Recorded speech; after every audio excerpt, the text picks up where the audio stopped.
নবীজির জীবনী সৌজন্যে কমিউনিটি ব্যাংক।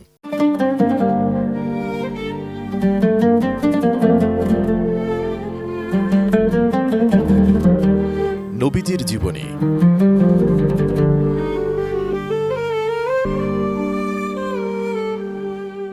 আনসার গোত্রের লোকজন থেকে যখন রাসূল সাল্লাল্লাহু আলাইহি ওয়াসাল্লাম ইসলামের আনুগত্যের এবং তার ও তার অনুসারীদের সাহায্যের বায়াত বা অঙ্গীকার নিলেন, তখন বহু মুসলমান তাদের নিকট আশ্রয় গ্রহণ করেন। রাসূল সাল্লাল্লাহু আলাইহি ওয়াসাল্লাম তার সাহাবীবর্গ এবং মক্কার যেসব মুসলমান তার সঙ্গে ছিলেন তাদের সকলকেই মদিনায় হিজরত করে তাদের মদিনায় আনসার ভাইদের সাথে মিলিত হতে নির্দেশ দিলেন।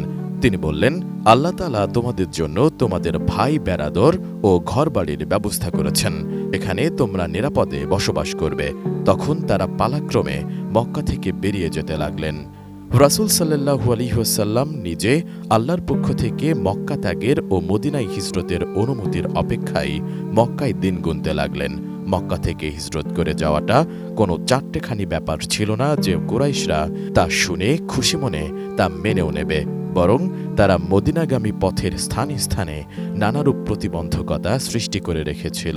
তারা নানাভাবে মদিনাগামীদের বিব্রত ও বিপদগ্রস্ত করতে থাকে।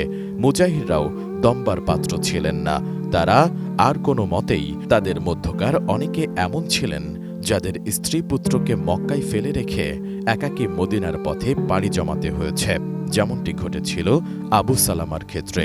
তাদের অনেককে সারা জীবনের সকল উপার্জন ও সঞ্চিত সম্পদ মক্কায় ছেড়ে কপর্দকহীনভাবে ঘর থেকে বের হতে হয়েছে, যেমনটি ঘটেছিল হযরত শুআইব রাদিয়াল্লাহু তাআলা আনহুর ক্ষেত্রে।